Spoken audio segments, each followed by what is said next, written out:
sekalian, terima kasih yang sudah nonton video kali ini, tentunya di dalam channel Miss Via. Teman-teman sekalian, ini adalah video lanjutan dari video pertama, yaitu tentang strategi mengirimkan CV dan juga surat lamaran.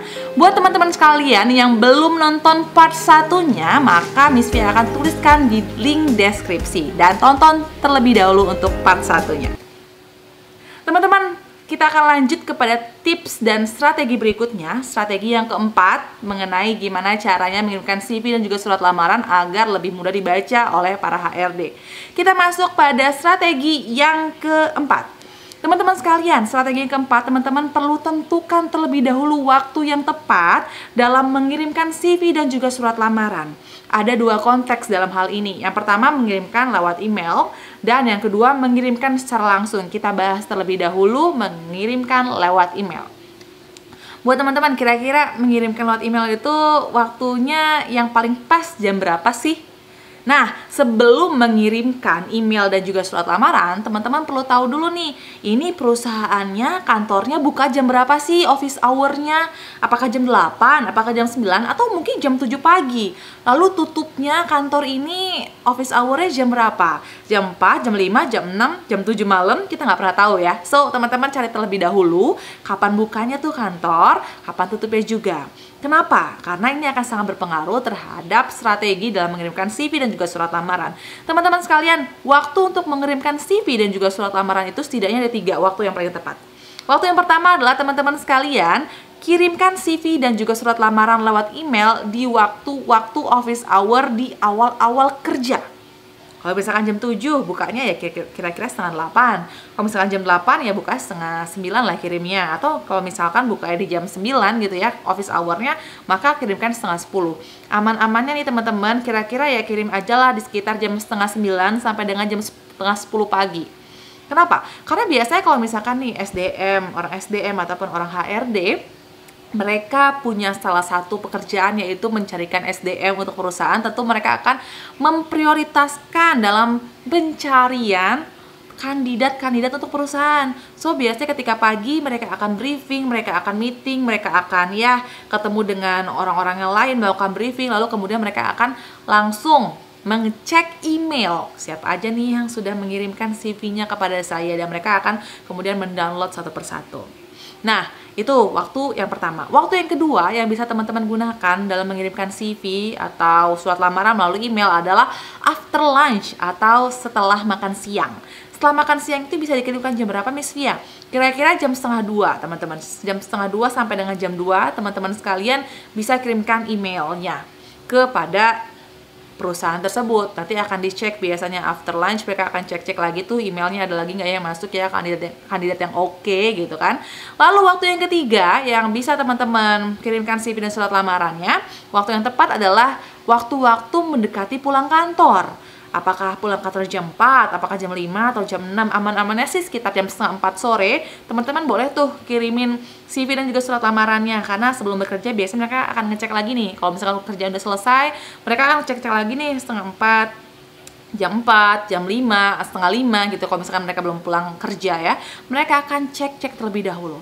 Kenapa perlu lakukan seperti ini sih, Miss Via? Karena nih ya, teman-teman bayangkan, ketika HRD atau perusahaan membuka satu posisi atau 10 posisi atau 20 posisi di perusahaan dan mereka mempromosikannya secara masif, diiklankan di Jobstreet, Jobs ID, kemudian di Instagram, kemudian di LinkedIn dan sebagainya. Itu bisa bayangkan biasanya masuk itu surat lamarannya bisa ratusan, ribuan, dan itu akan sangat menyulitkan para HRD. Kalau misalkan mereka pakai mesin itu kan akan sangat memudahkan, tapi nggak banyak perusahaan-perusahaan yang ibaratnya mengecekin satu persatu CV itu lewat mesin. So biasanya mereka akan manual. Nah, kalau misalkan manual, mereka harus ngecekin ribuan email yang masuk, itu akan sangat menyulitkan. Dan biasanya, seleksi yang paling awal yang biasa saya lakukan, teman-teman sekalian, adalah mengecek kapan email ini dikirimkan. Kalau misalkan dikirimkannya di office hour, biasanya saya akan langsung tuh downloadin. Tapi kalau misalkan saya cek, oh ini orang kirimin jam 10 malam, jam 11 malam, jam 1 pagi, jam 3 pagi, ini kayaknya udah bukan office hour lagi nih. Biasanya saya nggak akan download tuh. Dengan tahap ini, tahap pertama banget ini saya sudah menseleksi banyak sekali orang-orang, karena saya sih melihatnya bahwa ya harusnya mereka kirimnya out office hour nih ya, ibaratnya kayak nggak ada etikanya atau apapun lah ya, biasanya orang-orang akan berpikir seperti itu. Nah itu konteksnya online. Kalau offline pun sama teman-teman sekalian boleh itu di pagi after lunch ataupun sebelum pulang, sama, tapi kirimkan secara langsung, tanyain kira-kira di resepsionis. Nah ini titip ke resepsionis, tanyain kira-kira ini akan dikirimkan kemana.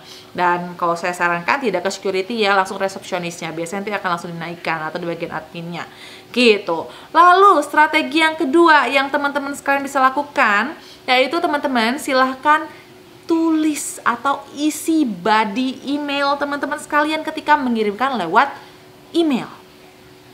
Fenomena yang sering saya temui adalah banyak sekali orang-orang yang mengosongkan body emailnya. Kalau misalkan di email kan ada ya pengirim, juga title atau judulnya. Lalu body email tuh ibaratnya pesannya teman-teman, deskripsi pesan teman-teman sekalian. Lalu di attach untuk file-filenya gitu. Dan saya sering menemukan banyak orang-orang yang tidak mengisi body emailnya. Padahal sederhana banget, isi body email itu sederhana, teman-teman copy lalu paste itu pesan ataupun surat lamaran ke dalam body email. Jangan sampai body emailnya kosong, karena ketika saya buka CV atau buka email gitu ya, saya cek nih ya orang mengirim siapa, lalu kemudian saya tuh sebelum mendownload biasanya saya akan baca terlebih dahulu ini siapa sih orang yang mengirimkan, lalu mungkin dia bisa bercerita ya kalau di surat lamaran di backgroundnya apa, alasannya dia melamar di perusahaan ini apa gitu kan. Jadi sambil saya akan mendownload, saya akan baca terlebih dahulu nih profil orang secara singkat. Kalau misalkan saya tertarik, biasanya saya akan download. Tapi kalau misalkan body emailnya udah nggak ada isi, kita nggak tahu ini kandidat siapa gitu kan ya, itu agak 50-50 antara di download ataupun tidak. So teman-teman sekalian, jangan biarkan body email teman-teman kosong. Lalu copy saja surat lamaran lalu di paste di body email teman-teman sekalian. Nah itu adalah strategi yang kedua. Lalu strategi yang ketiga yang biasa suka dilupakan juga untuk orang-orang sekalian, teman-teman mungkin ya, para fresh graduate atau siapapun yang mencari pekerjaan, itu dalam hal mengirimkan filenya. Ada 3 jenis orang dalam mengirimkan file melalui email. Ini khusus yang email teman-teman sekalian. Ada orang yang mengirimkan file itu dia kirimkan CV sendiri, surat lamaran sendiri, lalu untuk transkrip nilai sendiri, ijazah sendiri, sertifikat-sertifikat sendiri, sehingga akhirnya banyak banget filenya. Ada 10, 11, 12 file gitu kan. Lalu ada juga jenis orang yang kedua dalam mengirimkan surat lamaran dan CV. Biasanya dia inginnya mempermudah, sehingga dia akan masukin semuanya, digabungkan CV dan juga surat lamaran dan juga lampiran-lampiran lain, dibuat menjadi WinRAR atau WinZip. Lalu kemudian dikirimkan lewat email. Lalu ada tipe ketiga, yaitu orang yang mengirimkan CV, surat lamaran, dan juga semua lampiran dalam satu PDF saja. Kira-kira yang mana yang paling oke? Yang paling oke adalah orang yang ketiga. Orang ketiga teman-teman sekalian.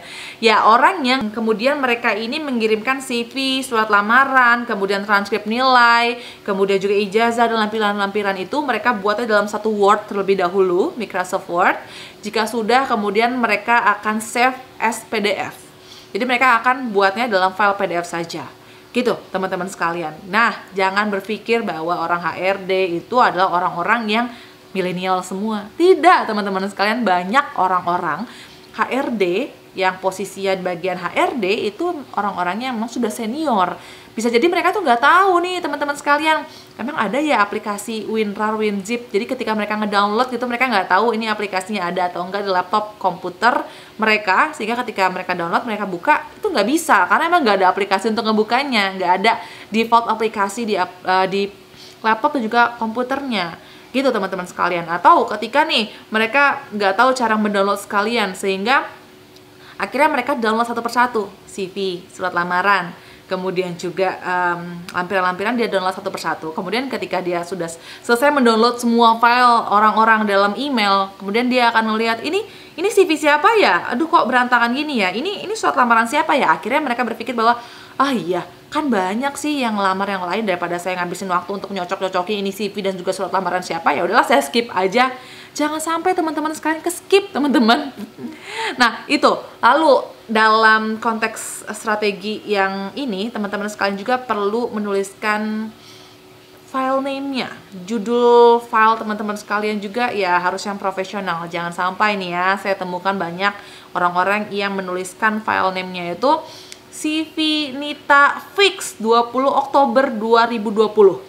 Kan kalau misalkan kita upload dan juga kita download lewat email, itu biasanya file name-nya kan nggak berubah ya, dari laptop kita, dia upload, kemudian saya download gitu kan, itu nggak akan berubah teman-teman sekalian. So, buatlah judul email dan judul surat lamaran dan CV itu profesional.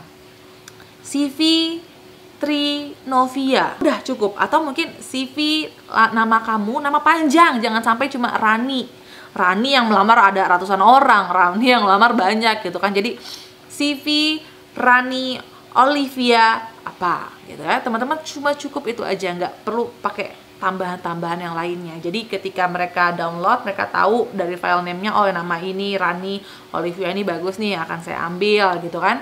So file name-nya juga perlu profesional teman-teman sekalian, jangan sembarangan isi atau buat file name teman-teman sekalian.